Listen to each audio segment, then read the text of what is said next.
What is up? I'd like to welcome everyone to a brand new segment here on the GoodMicWork channel. You know, I have really been behind on doing my Q&As. I actually haven't done one in close to a year. I think it was like last October or something like that I did a Q&A. And for those of you who have been subscribing to my channel for many years know that in the past I've done very, very long, sometimes 5+ hour long Q&A videos from time to time throughout the years. But unfortunately, with my current schedule in life and everything that's going on, I do not have time to dedicate a couple of months to a big project like that. But at the same time, I still want to answer your questions and interact with all of you. So what I've decided to do is add a very simple segment to the GoodMicWork channel. These are going to be very short videos, anywhere from 5 to 20 minutes long, where I will answer 1 to 3, maybe even 1 or 2 more of your questions at a time. It depends on how lengthy the subjects get, but I don't want these to be incredibly long videos because I want to give you as many of them as I can. Since these videos are going to be very simple and not very long, I will definitely try to do a lot more of these than I have something else, like another segment on my channel like This Day in History, which will be returning this month, by the way.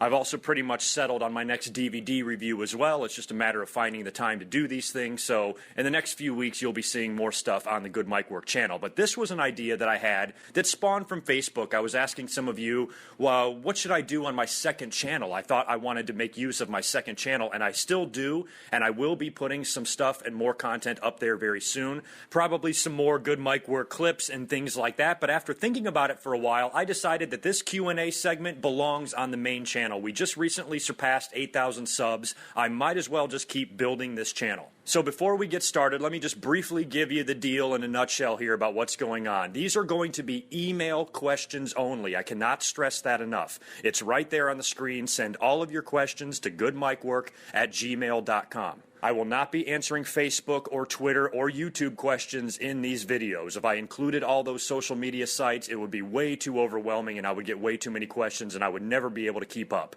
So I want everything right there in an inbox. Send them to my email. That way they're there. I can go back and look at them whenever they want, and I can answer them pretty much based on mood. Ask me anything you like. I generally try to keep this wrestling related, but occasionally I will comment on other things from time to time outside of the world of wrestling, and maybe I will dedicate a couple of those specific little Q&As to just those type of subjects. So basically send me anything you want. As far as wrestling goes, same thing. Send me any topic that you would like me to discuss. Don't get discouraged either. I plan on doing this segment from now on the GoodMicWork channel, so you know your emails will stay there for a long time. I can go back and look at an email that might have been sent 3 or 4 months ago and decide I want to answer it. So you could send me an email tomorrow, but I might not answer it until Christmas time. Who knows? Regardless of whether or not I answer your question or not, I want to thank everybody for their support of this channel. I know I'm going to get a ton of emails. You guys send me great things all the time. Sometimes it's just fan mail. I should probably do a segment dedicated to that as well, because in all the emails I get with questions, I also get quite a few emails just telling me how much they enjoy my work and what I do, and I cannot thank you enough for that. It really means a lot. So this is my feeble attempt to get back into some of that fan interaction, although I do interact with a lot of you on Facebook and Twitter, and please follow me on Twitter and like me on Facebook if you're ever looking for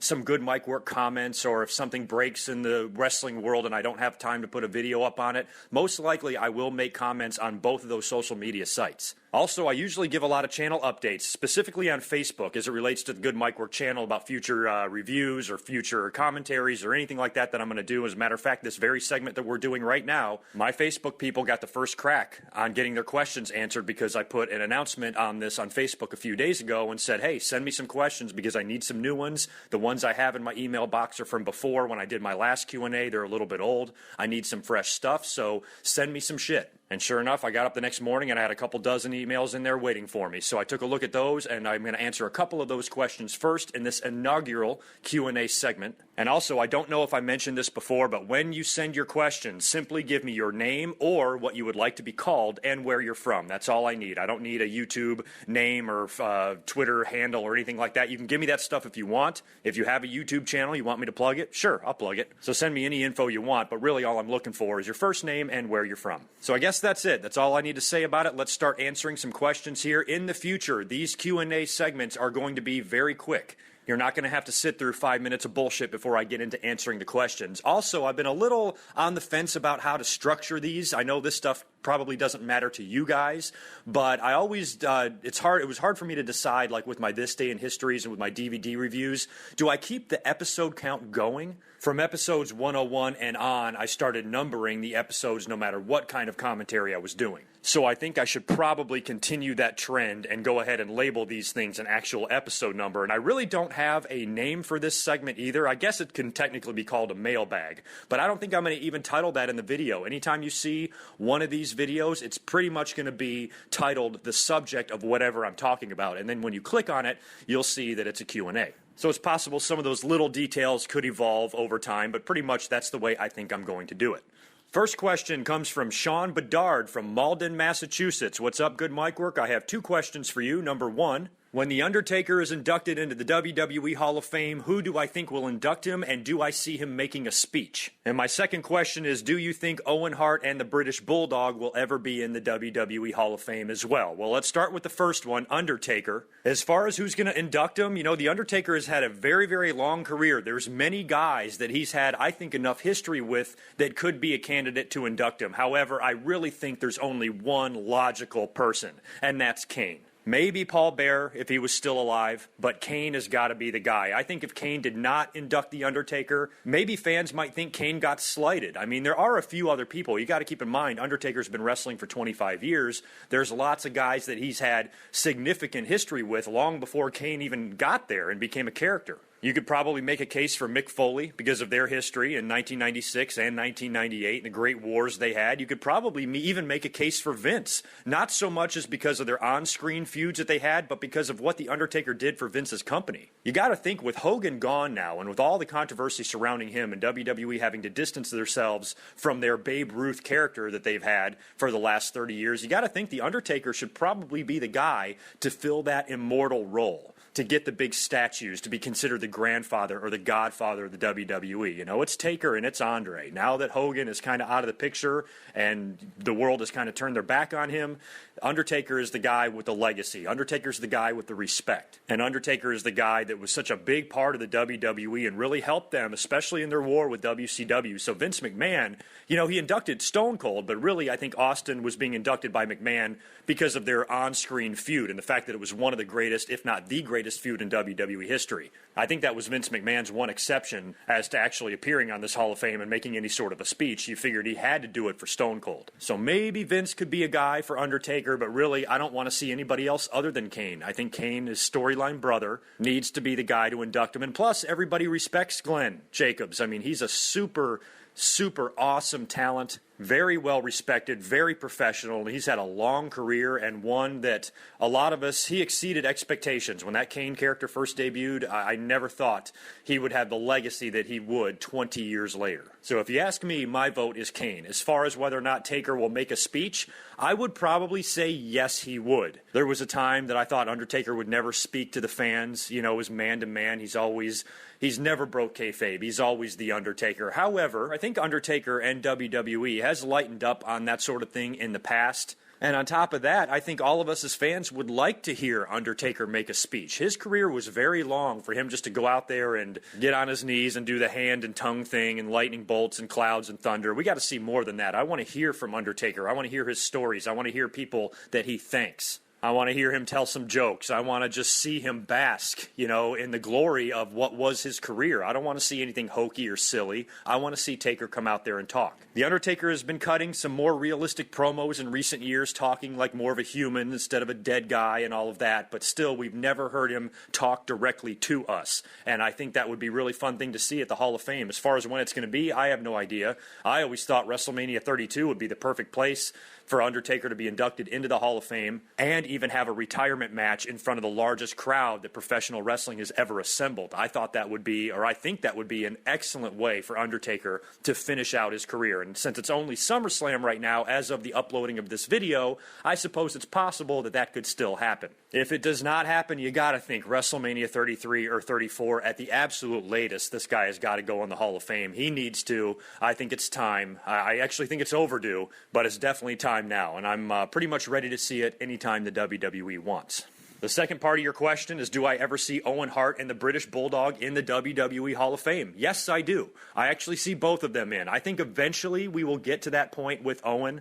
I know there's been some rumblings of a DVD coming out on Owen Hart. A lot of the Hart family is very cooperative with WWE. Martha, of course, is still very, very bitter and very upset, and she's going to do anything she can do to limit the WWE's use of Owen Hart. But at the end of the day, if they want to put him in, they can put him in. I don't think they need her permission to do so. And there are plenty of other people in the Hart family, including his own brother Brett, that I think would be more than happy to induct him. So I think eventually we will get to that point. Whether it's this year, it would be nice, especially if it timed it with the DVD. That would be pretty cool. Or they can wait in future years, who knows. I think eventually we will see that. I just don't know when. As far as British Bulldog, I don't know what's holding him back there.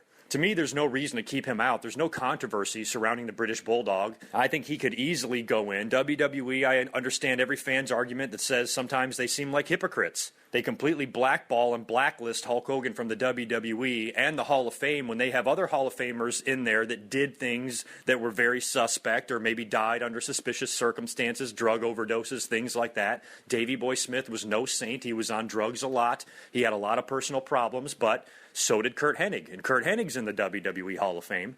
And speaking of a Minnesota boy, what about Rick Rude? You know, I don't understand why Rick Rude is not in there. I know if Rick Rude were still alive, he probably would not be in because I think Vince McMahon and the WWE were very hurt by what he did when he showed up on Nitro. But now that he's passed away, none of that shit matters. I think they should definitely put Rick Rude in. So I don't know what goes into some of these decisions that are being made about the WWE Hall of Fame. I understand that it can be really fucked up. I think the WWE Hall of Fame is pretty legitimate now. It's got a lot of great names in there. We even got Macho Man. We even got Bruno in recent years. So I think the Hall of Fame is getting more credible, I would say. But at the same time, I understand that it has its flaws. It has its problems. But it's a nice way for these wrestlers to be remembered and to be enshrined into something. It's good for them. It's good for the fans. It's good for everybody all around. So I don't have any problem with the Hall of Fame whatsoever. But I do understand the argument of when fans say, well, hey, how come this guy's not in, but this guy's in, and he did this, and this guy did this, or whatever. Trust me, I understand all of that. I think with guys like Owen Hart, it's a very delicate situation. WWE has to be careful how they do it.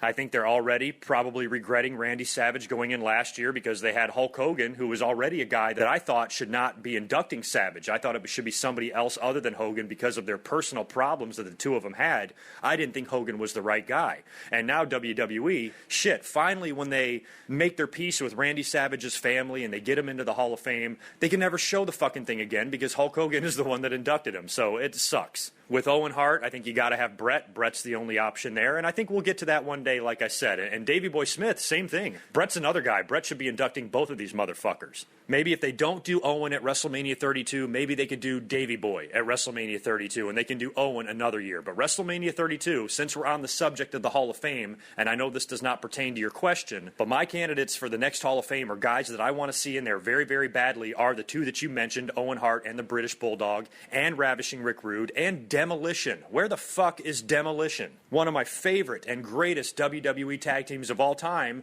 are not in the Hall of Fame. So even though there are a lot of problems and inadequacies with the WWE Hall of Fame, I'm still happy that it exists, and I still very much enjoy it. And I have no doubt that one day in the future we will see both the British Bulldog and Owen Hart in the WWE Hall of Fame. Next and final question for this particular video comes from loyal listener Max. GoodMicWork, I love your stuff, but I just have one question. Why do you give so much shit to people like Chyna and people like The Miz? I understand the whole porno stuff with Chyna, but she was the only woman to ever hold the Intercontinental title, and as far as The Miz goes, I don't know why you give him shit. Well, to answer your questions, I'm mostly being funny with The Miz. You know, The Miz, I really have nothing against the guy. I was actually one of his biggest defenders, because you have to remember, back in 2011 when he was WWE Champion, the whole world was losing their shit about that. Finally, WWE, even back then, gives the fans someone else other than John Cena, and they still take a shit on it. So I was the guy that was trying to say, hey, give the guy a fucking chance. I actually supported and defended The Miz.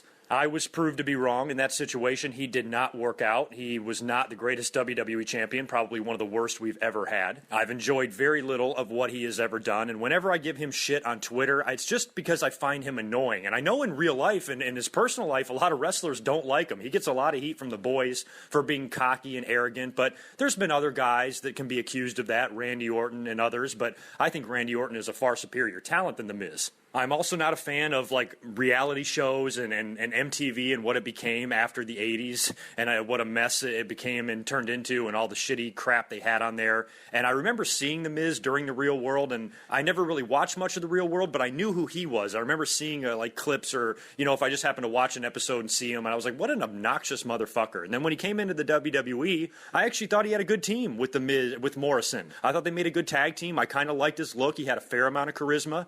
I think The Miz would have been a perfect guy to keep in a tag team like he was with Morrison, where they could become one of the greatest tag teams in history. But once they broke them up and they tried to launch Miz as a singles, I think they saw The Rock or John Cena in The Miz or something. I think they saw the first guy that what they thought, what they were looking for on the mic, and I just never personally saw it. I was rooting for The Miz to succeed, but then when he didn't, I was like, fuck The Miz. So now when I give him shit, it's really only because of him, is how he is on TV, which I have to give Miz the credit for that. Here I am, a wrestling fan of 35 years. You think I would know the jobs of heels and baby faces by now, and I find myself getting so annoyed at The Miz, and that means he's doing a good fucking job. I hate what he says. I hate his fucking outfits. I hate every fucking thing about the guy. So really, if I'm giving The Miz shit, I'm doing that in more of a joking sense, where Chyna, I really don't like her. I understand that she did accomplish a few things in wrestling, and she should be very proud of those. I was a huge Chyna mark when she first came in and she debuted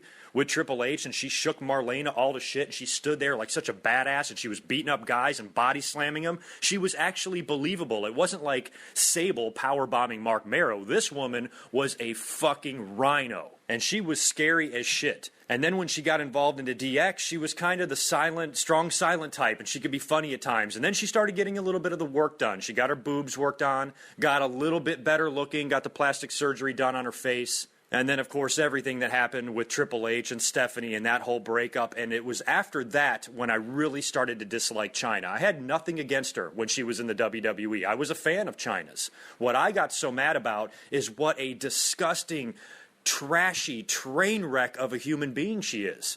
It's the same reason I gave so much shit to Hogan back in the day, is because I was just truly disappointed and what an ass he was making of himself. I'm like, you're Hulk fucking Hogan. Why are you destroying your fame and your legacy like this by acting like such a jackass? Your stupid-ass family and your fucking drama and your goddamn lying and everything you do was so frustrating to me as a wrestling fan, because I wanted Hulk Hogan to be remembered in a positive light. And here he was destroying everything that he worked so hard to build for himself, and all the memories he gave to wrestling fans during his heyday was all being tarnished by his behavior as an old man. And with Chyna, it's very similar. Chyna, I have nothing against her run in the WWE, like I said. It's what she did after. And I don't even have anything against the pornos. If Chyna just got into porn to make some money and became a big star, I'd say more power to you. We all love porn, right? I got nothing against porn. But I have problems with crazy people, with drug addicts, with completely delusional minds, and that's what Chyna was. She was such a fucking mess, and she was so out there for everybody to see. She just looked like a complete crack whore. Nothing she said made any sense, speaking all kinds of gibberish. She's very temperamental. I think she's bipolar. And now it's kind of like, I can't believe there's guys in porno that would actually fuck her. I mean, I really, truly find her physically repulsive. And there was a time where I thought, even Chyna and her very manly muscles and all of that, I thought there was a time in WWE around 2001 that she was very pretty. Or she was at least the prettiest she was ever going to be, or had been up until that point. But then after that, when she made such a mess of her life, she's fucking disgusting. I mean, Triple H has to look at pictures of her and say, wow, I stuck my dick in that person. Unbelievable.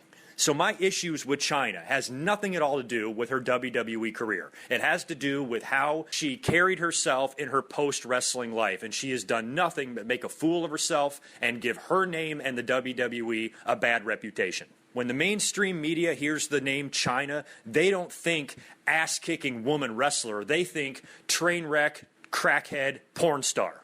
And to me, professional wrestling or the WWE Hall of Fame has no place for that. And yes, I know, goes back to that Hall of Fame discussion I just talked about. Yes, there's a lot of hypocrisy in the WWE Hall of Fame. Why are some guys in there that have killed people and some guys who have also killed people are not? So I know Chyna would not be the first drug addict in the WWE Hall of Fame, but you simply cannot trust this woman to make a speech. Tammy got her shit together just in time for the Hall of Fame. Remember when Sunny went in a couple of years ago? She slimmed down. She looked great for her age and for all the shit she's put her body through.